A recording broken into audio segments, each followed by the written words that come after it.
Assalamu alaikum warahmatullah. How are you? Yes, right?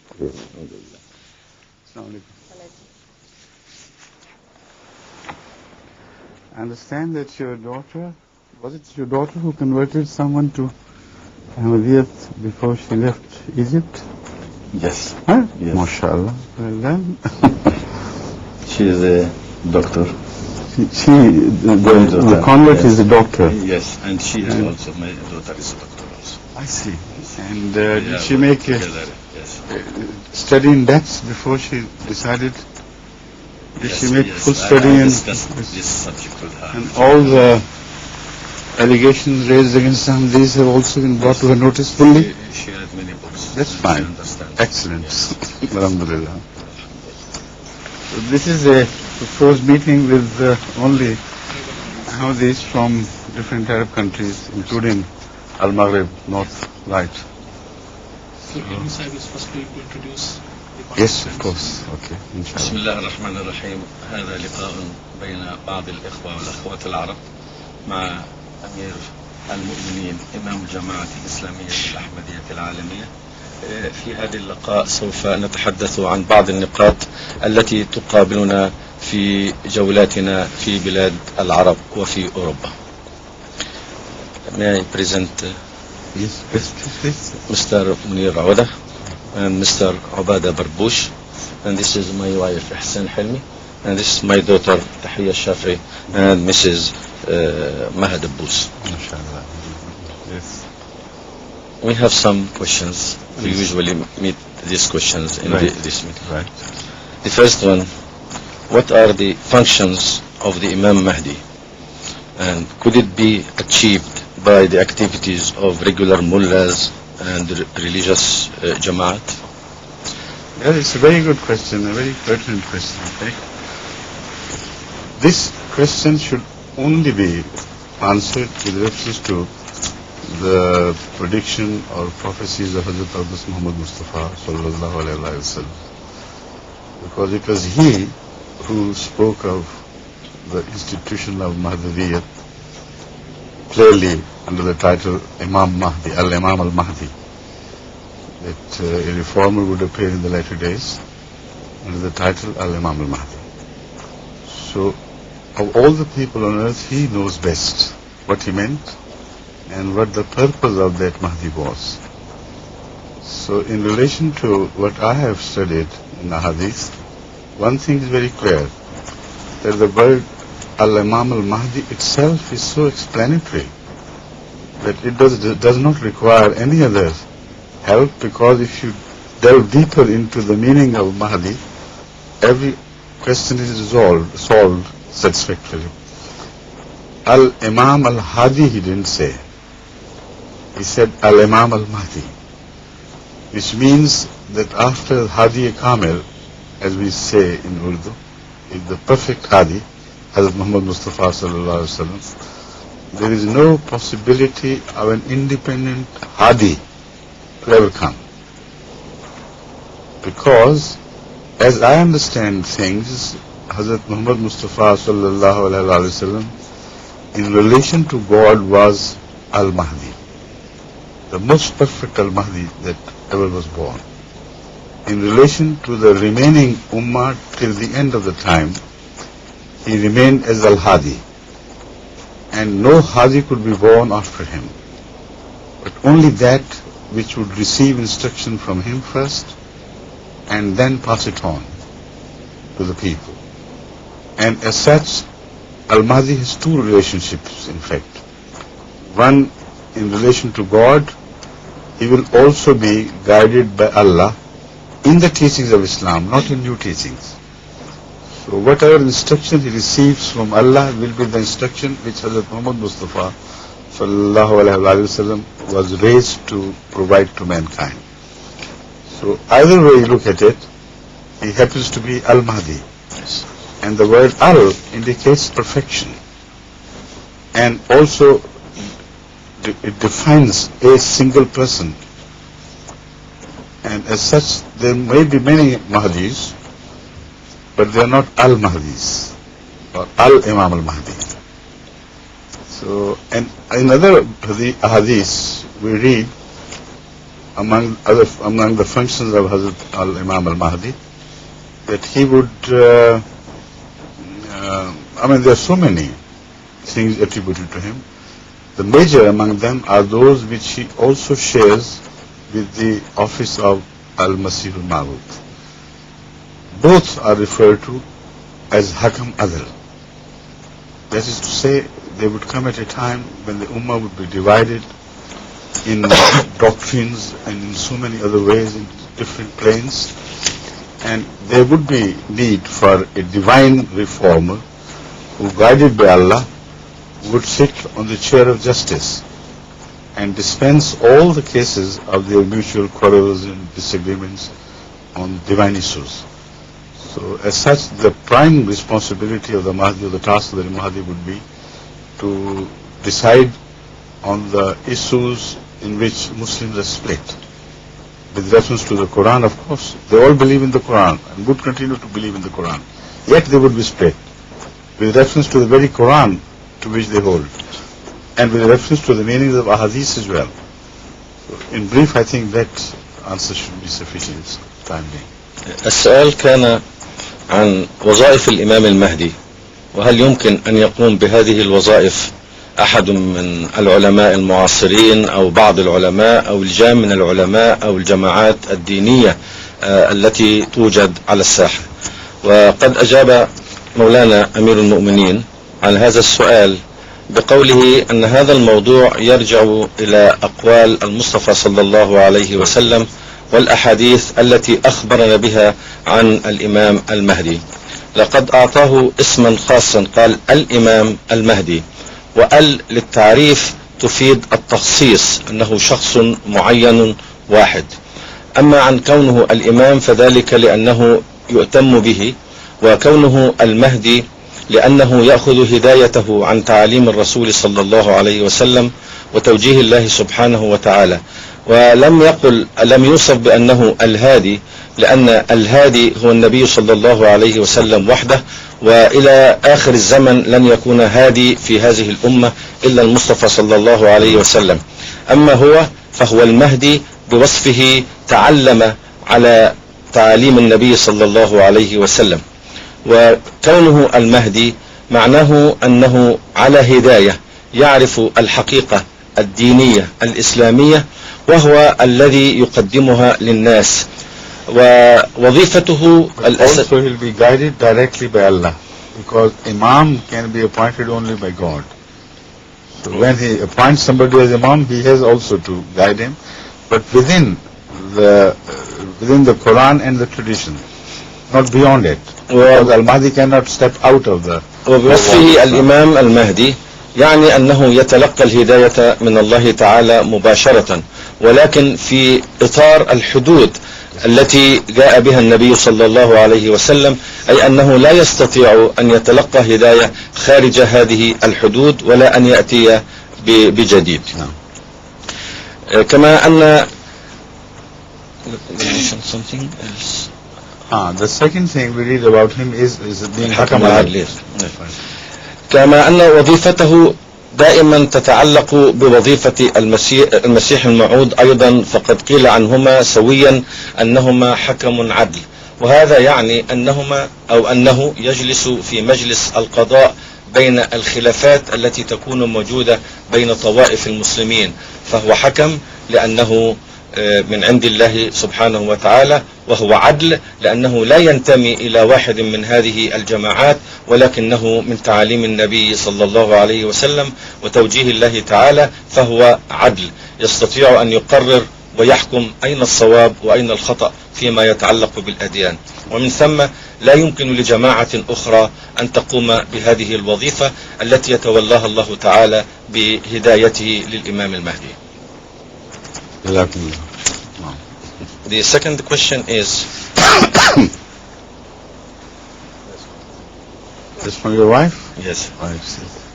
What is the wisdom in choosing the Imam Mahdi from among the non-Arabs and in India particularly?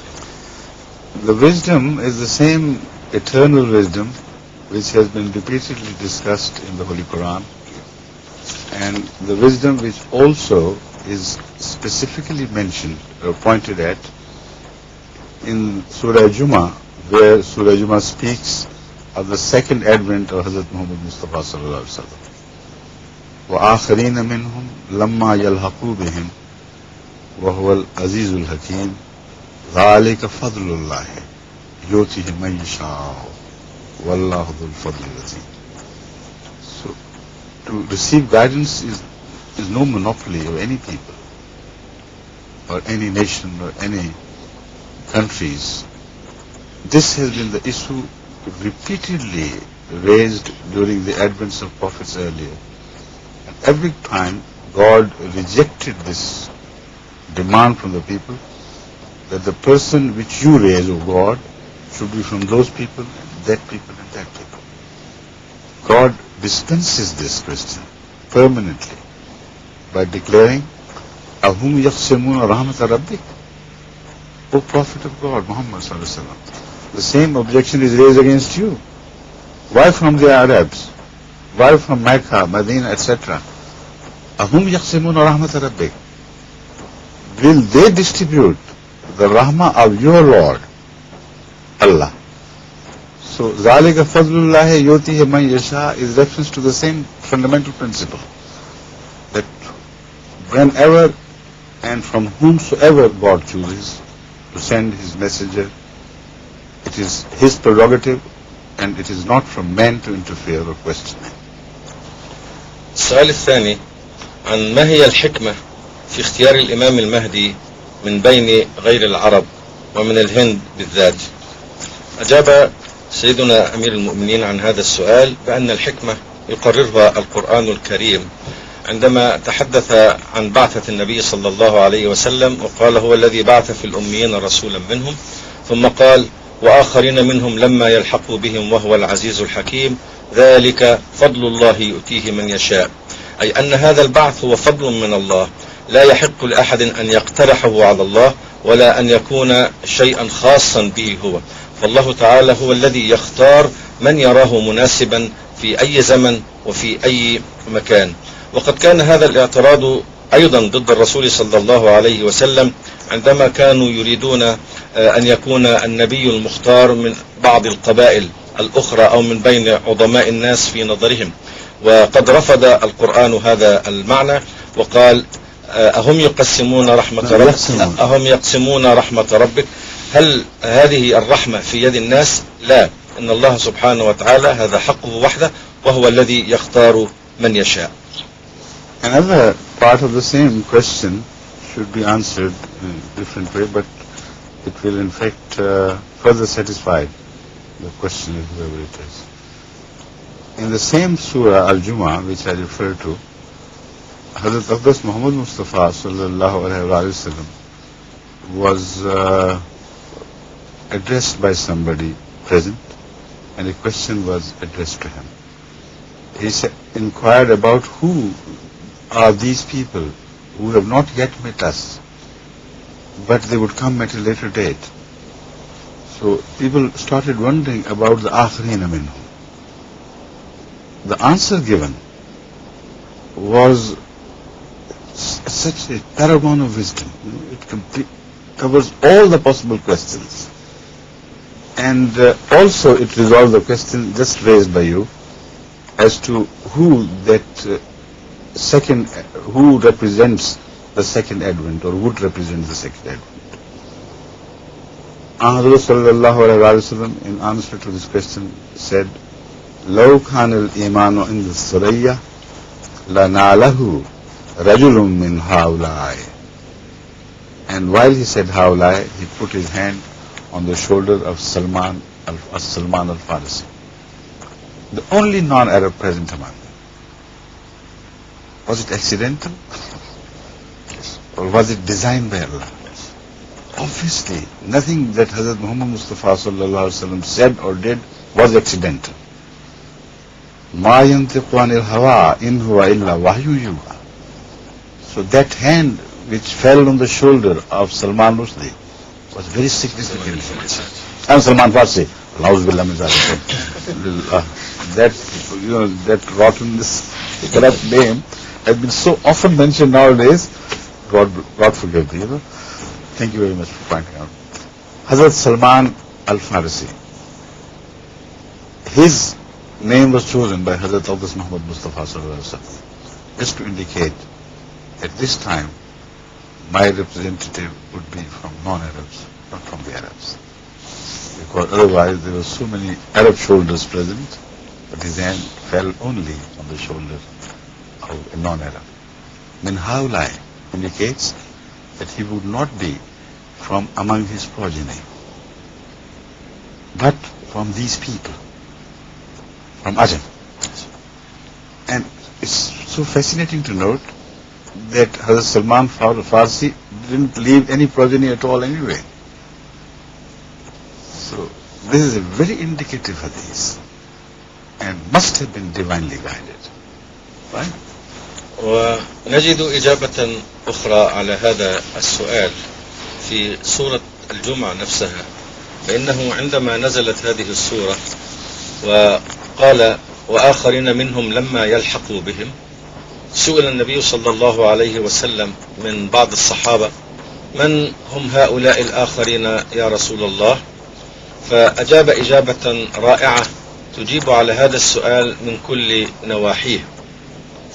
فقال لو كان الإيمان عند الثريا لناله رجل من هؤلاء.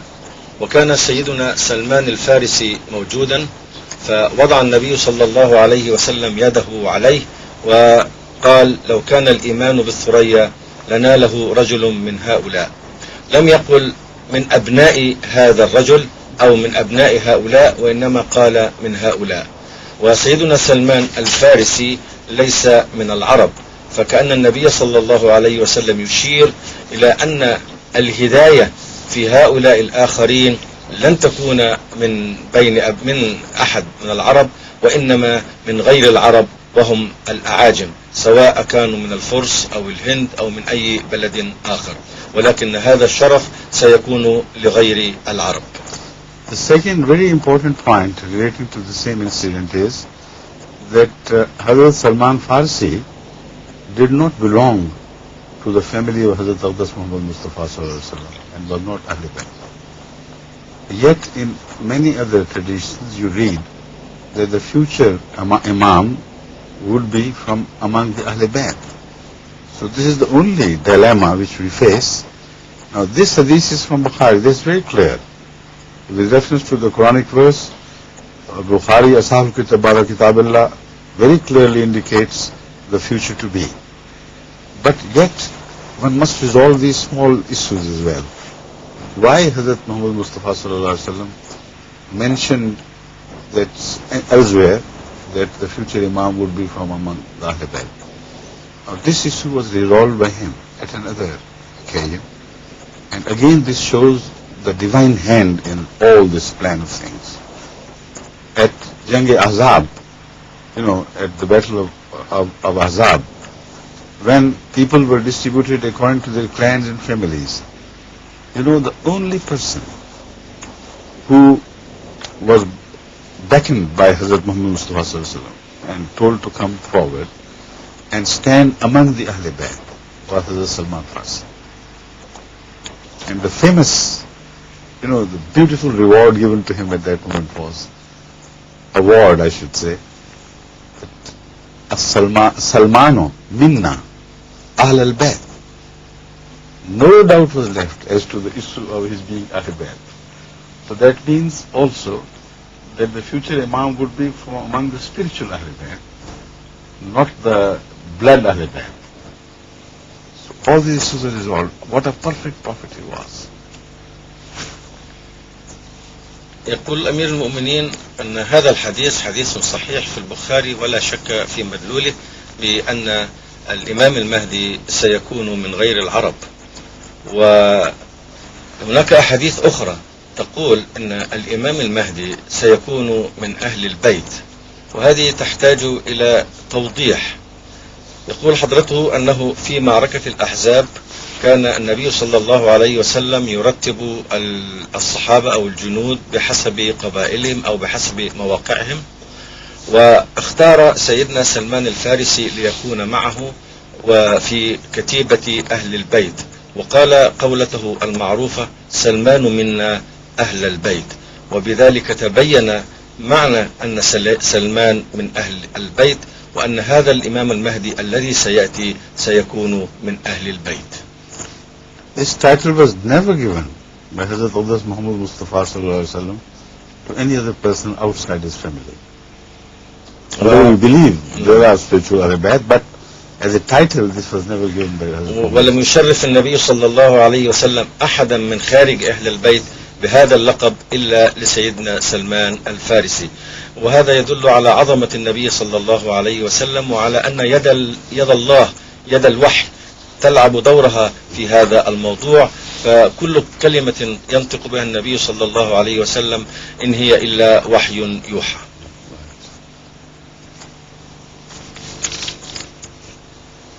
Third question. We understand that the Imam Mahdi and the promised Messiah are one and the same person. Then why the Imam Mahdi was given the name of Isa ibn Maryam or Messiah or such a name? This is also a very interesting question. I think it's generally raised by people. You see, first of all, why two Imams at all? The issue begins with that. God has been sending one Imam at a time, and whenever he sent another Imam, he was made subordinate to one Imam. Like Moses and Harun, Hazrat Musa ﷺ was the first prophet and remained the first in title. And Hazrat Harun was subordinate to him. So there cannot be two heads at one time. This is the first issue. Why two heads? The issue is, are they two different persons or the same person given two titles? Even if they were to be two different persons, the Imam among them would be one and the only one. And Al-Imam al-Mahdi indicates that he who will be born among the Ummah of Hazrat Muhammad Mustafa sallallahu alaihi wasallam, he will be the divinely appointed leader, and whoever else, if at all anyone else is to come, will have to submit to him and subordinate to him. That also resolves the issue of prophethood. How can be a non-prophet be subordinate to a prophet, be a subordinate to a non-prophet? So that shows positively the status of Al-Imam al-Mahdi as well. On this, all the Muslims agreed, whether they believe in one person to come with two titles or two persons to come with two titles. They are agreed on this issue, that Hazrat Isa alayhi salam, they believe, would come again. He would remain a prophet of God. So, being a prophet of God, he would be subordinated to Hazrat al-Imam al-Mahdi. That means that the status of al-Imam al-Mahdi is not less than Jesus to be, if he is able to come again. But we, Ahmadis, believe this is not the import of these prophecies. In fact, two different people are referred with one single person is referred to under two titles with some significance underlying in it. The significance is that the role of the future reformer who was to appear in Islam was twofold. One, to revive the faith of Islam like Mujaddideen had been doing it before, but with a much greater stress on reunification of all the Muslims and resolving their conflicts and splits and schisms once and for all. So he was to revive the faith of Islam from the point of view of doctrine as well as from the point of view of their being made righteous once again. So as such, he was to be entitled Al-Imam al-Mahdi, an Imam who is Imam in his title, but is subordinate to Hazrat Muhammad Mustafa Sallallahu Alaihi Wasallam. The second role of that future Imam was that he would have a jihad against Christianity, a religion which had distorted the image of Jesus Christ and had turned him into God. So it is a beautiful rebuttal from Allah that you who claim that Jesus Christ was a son of God, higher in status than every other prophet, I have so decided that the title Jesus Christ would be given to Al-Imam al-Mahdi, a follower of Hazrat Muhammad Mustafa Sallallahu Alaihi Wasallam, to be born in his ummah, thereby declaring that this is the true status of Jesus Christ. Not beyond the prophets, but below Hazrat Muhammad Mustafa Sallallahu Alaihi Wasallam and subordinate to him. So both issues in fact ultimately join the same line of argument which I am presenting. Either way, he was to be subordinate to Islam, either being a separate person, or in the title of Messiah, also he was to be subordinated to the title of Al-Masih al-Ma'ud. That is why the hadith mentioned that Al-Imam Mahdi appears before and Messiah comes later. Now, as to the issue of there being just one person, I refer to a hadith of Ibn Majah which resolves this issue once and for all. Now, this hadith was recorded in Ibn Majah, one of the Sahih Sitta, long before Ahmad came to be born. And it says, Lal Masihu illa Isa. Lal Mahdi illa Isa. وما المهدي. No, well, Lal Mahdi. Lal Mahdi. Lal Mahdi illa Isa. There is no Mahdi other than Isa. So that means one and the same person. So this is exactly what we believe. It is in the affirmative style. That's it. Lal Mahdi illa Isa. There are no two persons. One and the same person. Call him Isa or Mahdi, but they are not two persons. They are one and the same person. So Hadith has also directed us, has led us to the same conclusion that they are just merely two titles for some reasons as I have explained. السؤال الثالث، ونحن نعرف أن الجماعة الإسلامية الأحمدية تعتقد بأن الإمام المهدي والمسيح الموعود هما اسمان لشخص واحد، فلماذا سمي الإمام المهدي اسم عيسى بن مريم أو المسيح ابن مريم؟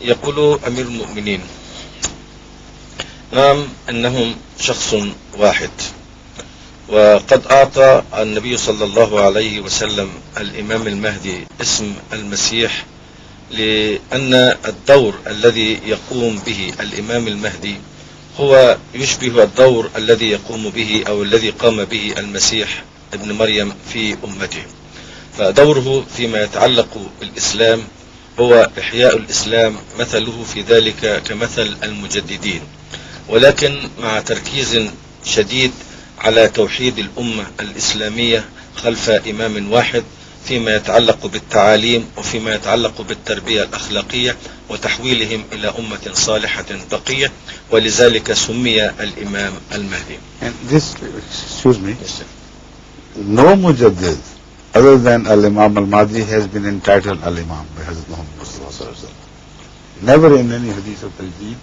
you will read the title. So this brings him over and above and higher than the status of all the previous mujaddideen. They are mujaddideen made by God indeed, but not entitled as Al-Imam. وهذا يتوضح أيضا من أن حديث التجديد لا تصف المجددين باسم الإمام، ولكن هذا المجدد سمي الإمام المهدي، وهذا يبين أن منزلته ومهمته أرفع بكثير من مهمة المجددين السابقين أو العاديين، وهو توحيد المسلمين ثم الجهاد ضد المسيحية التي شوهت صورة المسيح وألهته.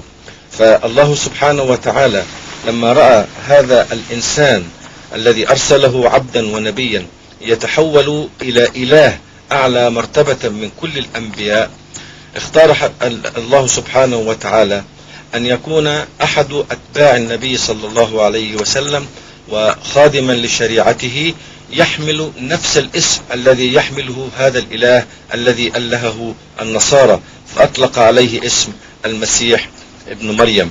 وهذه لفتة رائعة من الله سبحانه وتعالى يبين بها مقام النبي صلى الله عليه وسلم بالنسبة لسائر الأنبياء. This point has been further supported by Hazrat Abdas Muhammad Mustafa Sallallahu Alaihi Wasallam by adding a task to the tasks of his Masih ibn Maryam. That is when he reappears in the world under the title Masih ibn Maryam. Al-Mahdi has never been referred to as Yaksir Saliba, while Al-Masih is always referred to as Yaksir Saliba, which means his main task would be to destroy the false religion attributed to him. And this he would do under full subservience to Hazrat Muhammad Mustafa Sallallahu Alaihi Wasallam. So the final law-bringing prophet, the final prophet whose command can never be altered or changed by anyone, appears to be Hazrat Muhammad Mustafa Sallallahu Alaihi Wasallam. وبوصف الإمام المهدي المسيح ابن مريم كانت له وظيفة كسر الصليب، أي القضاء على العقيدة الباطلة التي جاء بها هؤلاء النصارى، وهذا يتم بناء على كونه تابعا للنبي صلى الله عليه وسلم وبحسب شريعته. أنا فاتني أن أذكر الجزء الأول من كلام حضور فيما يتعلق بأنه إذا كان هناك إمامان فليس من سنة الله سبحانه وتعالى أن يرسل إمامان في وقت واحد، إلا إذا كان أحدهما إماما أساسيا والآخر مساعدا وتابعا له، مثل سيدنا موسى عليه السلام وهارون عليه السلام، فإن موسى كان هو النبي الأساسي وهارون تابع له. ولذلك نفهم من أن وجود إمامين، الإمام المهدي والمسيح، لا يمكن أن يكون إمامين في وقت واحد، وإنما الإمام المهدي من الاسم نعرف أنه الإمام الأصلي، وأن المسيح هذه صفة تابعة، لو أنه جاء بشخصية مستقلة فإنه أيضا يكون تابعا للإمام المهدي. وهذا يدل على مركز ومكانة الإمام المهدي، فهو على الأقل لا يكون أقل من سيدنا عيسى، وإنما هو أيضا في مرتبة النبوة، وأن سيدنا عيسى يكون تابعا له. أما نحن الأحمديين فإننا نعتقد بأن الإمام المهدي والمسيح هما شخص واحد، وإنما أعطي هذان الاسمان للإشارة إلى وظيفة الإمام المهدي من ناحية هداية المسلمين، والمسيح من ناحية كسر الصليب. وإلا فإن النبي صلى الله عليه وسلم قد حل لنا هذه المشكلة نهائيا وقال: ما المهدي؟ لا المهدي إلا المسيح ابن مريم. وهذا بالتأكيد يبين أن المهدي هو نفسه المسيح ابن مريم، وأن المسيح ابن مريم الموعود الذي سيأتي هو نفسه الإمام المهدي. You would like to ask a question? Yes, Would you? I have one question. Yes, please.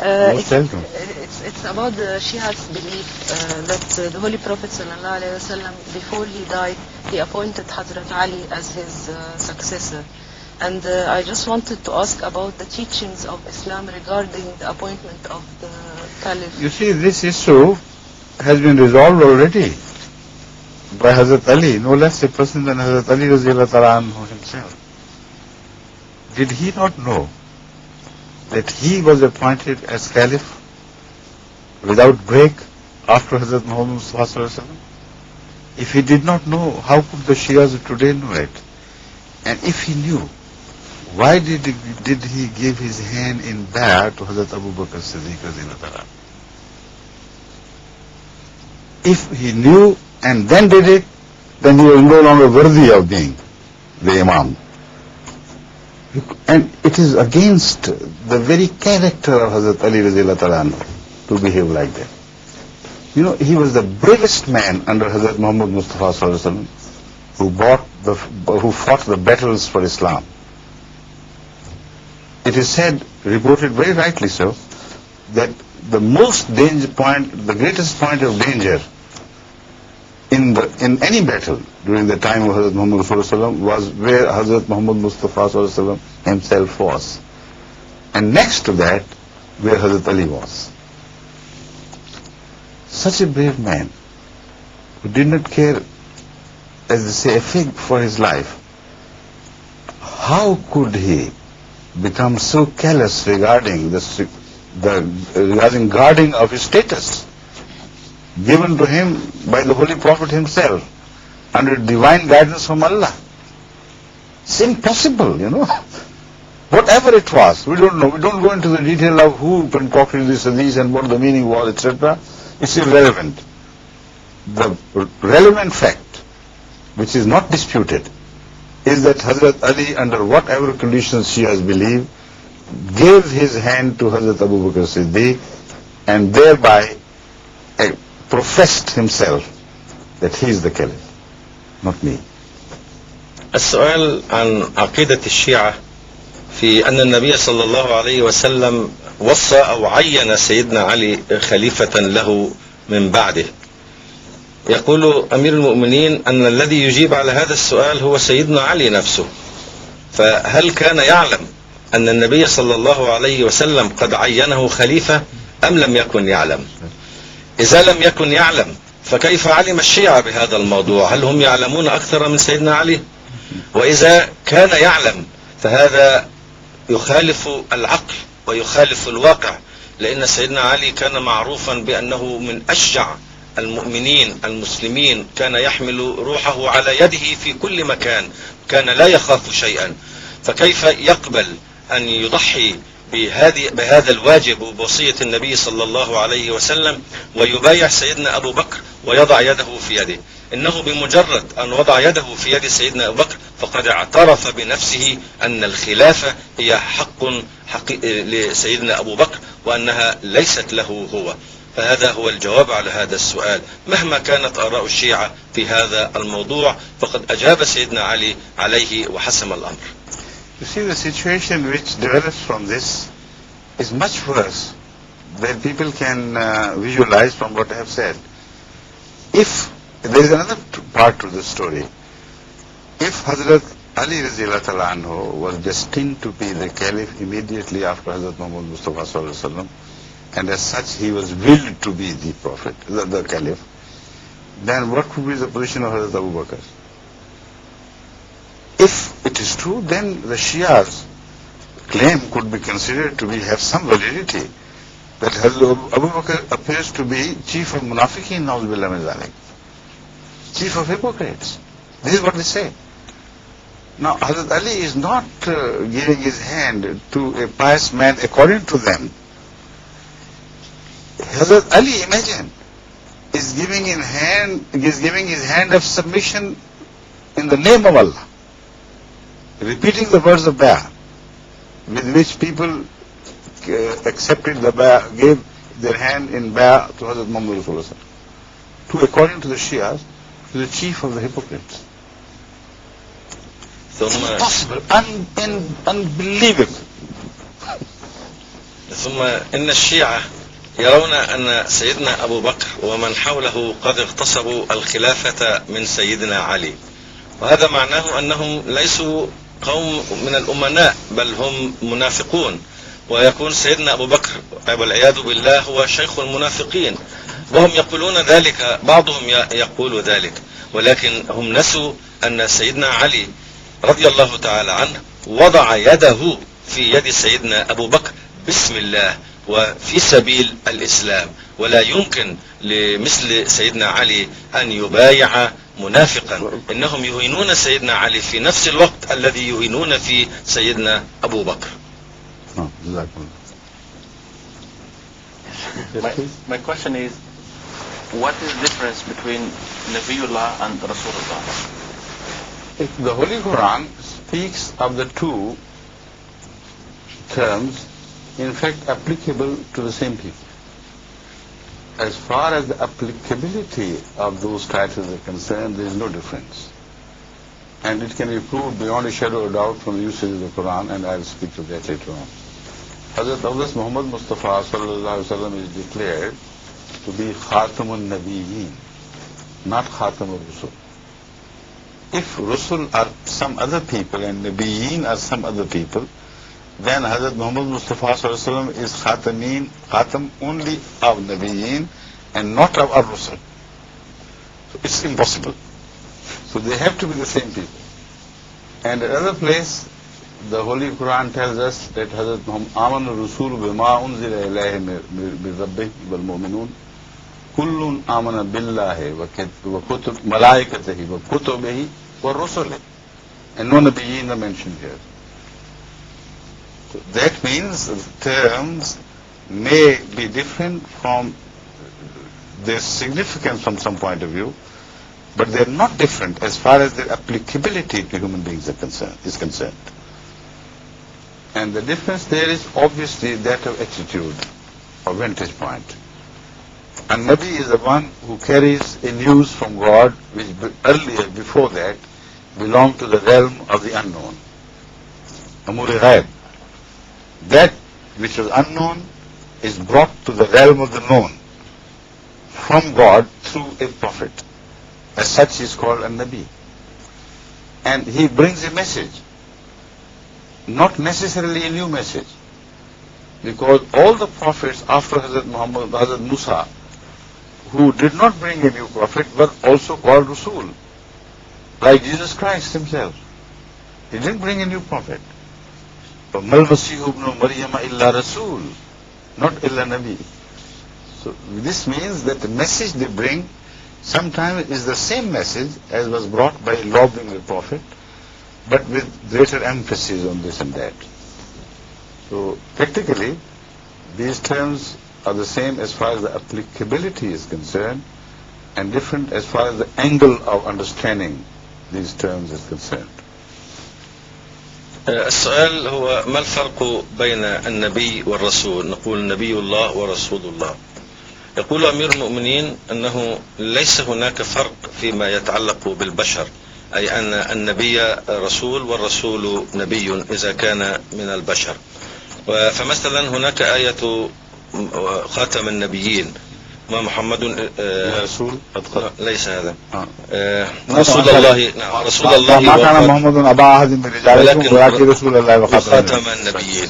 فإذا كان هناك فرق في المعنى بين النبيين والمرسلين لكان النبي صلى الله عليه وسلم خاتما للنبيين وليس خاتما للمرسلين، وهذا غير معقول. كما أن هناك الآية التي تقول آمن الرسول بما أنزل إليه من ربه والمؤمنون كل آمن بالله وملائكته وكتبه ورسله ولم يذكر أنبيائه. فالرسل هم الأنبياء والأنبياء هم الرسل، ولكن المعنى قد يتوقف على الناحية التي ننظر منها. فالنبي هو الذي يحمل نبأ من أنباء الغيب فتصبح معروفة للناس إذا أخبرهم بها.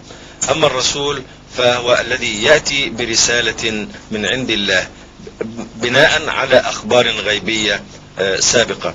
فنحن نعرف أن سيدنا رسالات سابقة هذه مش رسالات. It means that he does not, a Rasul does not necessarily bring a new message. He repeats sometimes the message which has already been brought by an earlier law-bringing prophet. Like it happened with the case of Hazrat Moses and Hazrat Harun, Hazrat Ibrahim ﷺ, Hazrat Ishaq, Hazrat Yaqub, Hazrat Yusuf. All these never brought a new prophet other than the prophet message brought by Abraham, that they were Rusul. So the meaning is that they did bring messages from Allah, but the same messages as were brought by the earlier law-bringing. In that respect, new message is given to them. Right? Do they have a special name in this case? No, both names. These prophets are referred to as Yes. a Rasul and a Nabi. إذن ليس من الضروري أن كل رسول يأتي برسالة جديدة، فنحن نعرف أن سيدنا موسى جاء برسالة، ولكن كثيرا من الأنبياء الذين جاءوا من بعده هم أنبياء وسماهم القرآن أيضا رسلا، وإن كانوا لم يأتوا برسالة جديدة مثل سيدنا عيسى وسيدنا داود وسليمان وغيرهم. And also Hazrat Ibrahim ﷺ, he brought a new message, but Hazrat Ishaq after him did not bring a new message. Hazrat Yaqub after him did not bring a new message. Hazrat Yusuf did not bring a new message. Yet they were all referred to as Rusul. وكذلك سيدنا إبراهيم كان نبيا ورسولا وجاء برسالة جديدة، ولكن من بعده جاء إسحاق وإسماعيل وسماهم القرآن أنبياء ورسل، ولكنهم لم يأتوا بأي رسالة مختلفة. Yes, please. Okay, fine. يموت كل سنة في الحج مئات الحجاج في طريقهم إلى الرجم، فما هي أهمية الرجم في الحج؟ Okay. The question he is asked is about rajam of 3 satans. Correct? The satans of stones or rocks, as they refer to. What is the significance of rajam?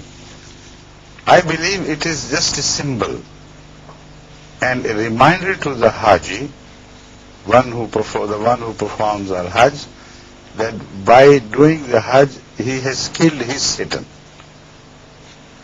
and done away with him once and forever. So there are 3 Satans representing this. I believe that this relates to 3 directions from which Satan mainly appears upon man and misleads him. I understand this with reference to Surah An-Nas. قُلْ أَعُوذُ بِرَبِّ النَّاسِ مَلِكِ النَّاسِ إِلَهِ النَّاسِ. There are 3 attributes of Allah mentioned in this surah, and Satan is mentioned later on to try to dissuade people from all these 3 spheres of human activity and interest. God is Rabbun Nas. Satan tries to be Rabbun Nas. God is Ilahin Nas. Satan tries to be Ilahin Nas. God is Malikin Nas. And the Satan says, no, I am the authority, come to me. Or nowadays people say, people, man, human beings, ordinary people are the authority. While the authority is only God. So these were the 3 Satans which are mentioned in the Holy Quran, or 3 aspects of Satan. So symbolically, it's so beautiful to see 3 is rock Satans. And rock Satans indicate they have no life. Don't be afraid of them. They're just dead, meaningless. You can throw stones and pelt stones on them carelessly, without any fear.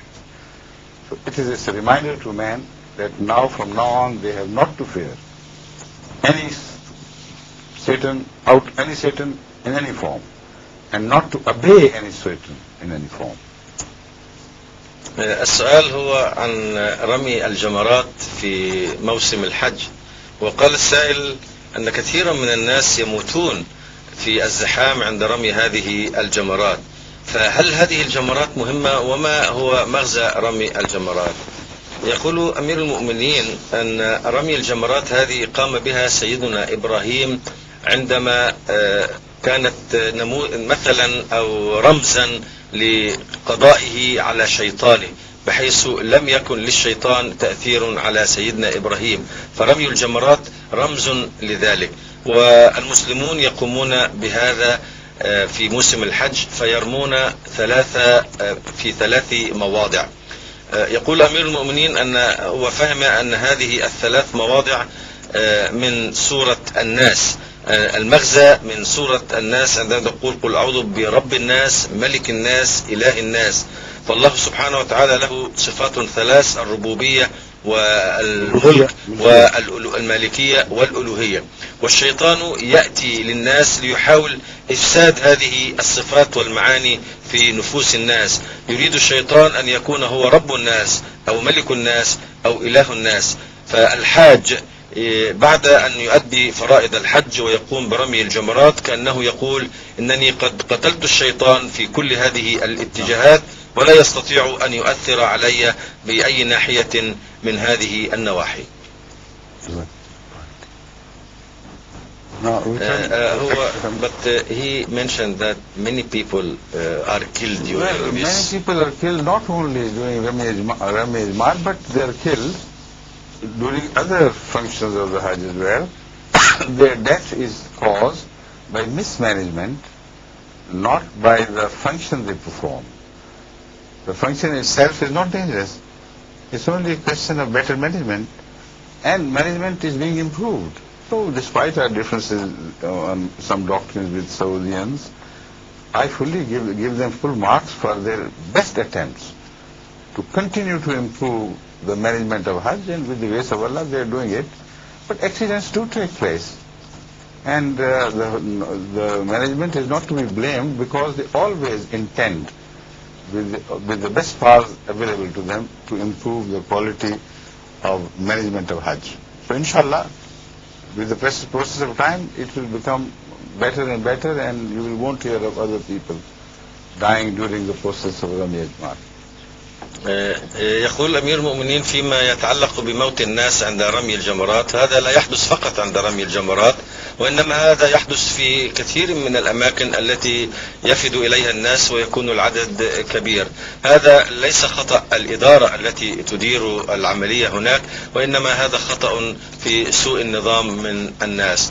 والحق يقال أن النظام الموجود هناك يحاول بقدر المستطاع مشكورا في أن ييسر طرق الحج والوسائل التي تؤدي إليه، وإن شاء الله في المستقبل ستكون الأمور أحسن من ذلك ولا تقع مثل هذه الأحداث. نرجو ذلك. And also said that it does not relate to the issue of Rami Jamarat only. In functions, all other functions of Hajj, this happens. Accidents do take place during Tawaf as well. وهذه العمليات ليست السبب في الوفاة، وإنما هو سوء النظام من الناس، سواء كان في الطواف أو في السعي أو في رمي الجمرات أو في الإفاضة. هذه لأن الناس يتزاحمون دون نظام، وهذا ليس خطأ في معالم الحج ولا في النظام الموجود هناك. نعم. هل هناك أسئلة أخرى؟ هل عندك سؤال؟ My question is, I'm sure that a Nabiyullah could be also mentioned as Rasulullah as well. Is this also the same sunnah of God in the case of Hadrat Imam Mahdi alayhi salam, that God did give him, Hadrat Muhammad sallallahu alayhi wa sallam, through God's revelation, give him these two titles? You see, the first issue of his status is the all-important issue. It should be decided. Once the status is decided, then he cannot be a different type of Nabi from all the rest, where he is only Nabi and not Rasul, or only Rasul and not Nabi, because the Holy Quran is very clear on this. It's impossible to conceive any Nabi who is not Rasul, or any Rasul who is not Nabi. So, having said that, I tell you that the issue of Khatamiyat is not involved in this. This is absolutely wrong. People allege falsely that we have concocted a new concept of Khatamiyat. This is not so. Because the issue is whether, the only issue is whether the old Messiah, whom we prove from the Holy Quran to be dead, is referred to by the Holy Prophet to come again, or is he referred only metaphorically, and it is his title which is kept in view. Now the issue can be easily resolved. As far as the future Messiah is concerned, all Muslims, without a shadow of doubt, agree that he would be a prophet of God. They cannot have any other view on this, because Hadith al-Muslim refers to the same prophet, Nabiullah, Nabiullah, Nabiullah, Nabiullah 4 times. But even otherwise, because they believe he is the old one, and they know the prophet once made cannot be dispossessed of his title. Is permanently the prophet and Rasul. So they have to agree and believe it. This is exactly what their belief is. The issue is not of a prophet coming after Hazrat Muhammad Mustafa Sallallahu Alaihi Wasallam. That issue is resolved. They also believe that a prophet would come. Now, when you ask them, how can an old prophet come? Through the seal of the Prophet of Allah. Breaking that seal? Or by which way will he appear in the future? They say, no, you don't understand the meaning of the seal.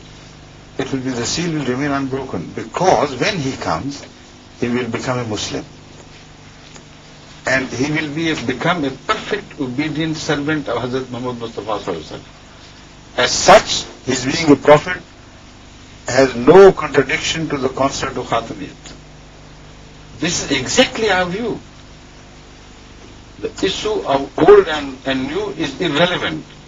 The central point to the issue is whether a prophet would come who would hold his prophethood separate and distinct from the Ummah of Hazrat Muhammad Mustafa Sallallahu Alaihi Wasallam, and he will remain an independent prophet as he was once an independent prophet. If he were to claim to be an independent prophet, then he would certainly be a liar. This is the issue, and this is exactly our view. The only question is whether the old person would come and become a member of the Ummah, or a member of the Ummah would be raised to a subordinate prophet. That's all the difference there is about it. Now, if we prove, as we do, from the Holy Quran, that the old prophet Jesus is dead by the absolute final declaration of the Quran, Mal Masih ibn Maryam illa Rasul, qad khalat min qabli rusul, ummuhu siddiqah, kana yakulani ta'am. And then Ma Muhammadun illa Rasul, qad khalat min qabli rusul. Afain mata aw qutila qalabtum ala aqabikum. These are two stalwarts which will never permit anybody to claim that Jesus Christ is still alive somewhere in heaven with his bodily, life. So this issue is resolved once and forever.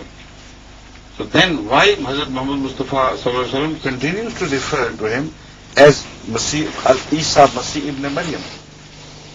It is because this is exactly the style in every language where an old hero is mentioned. He is mentioned with all his titles and with clear significance, so that his metaphorical appearance is not misunderstood. When you say somebody is Hatam Tai, why do you say Hatam Tai and also mention the Qabila Tai? While he may belong to, he may be a Khazak or somebody else. Or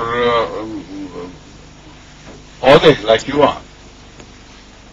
Why should anybody say Al-Hatam Al-Tai?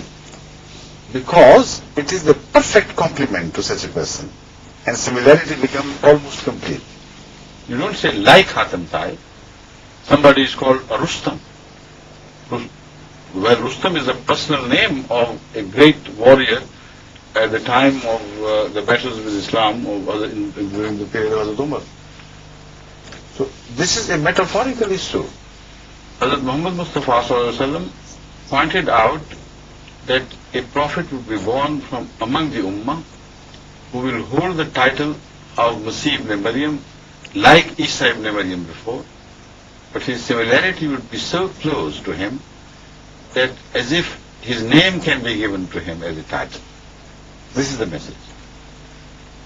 And this is further proved by the fact that there is another hadith which people generally do not relate to this issue, but it is very relevant.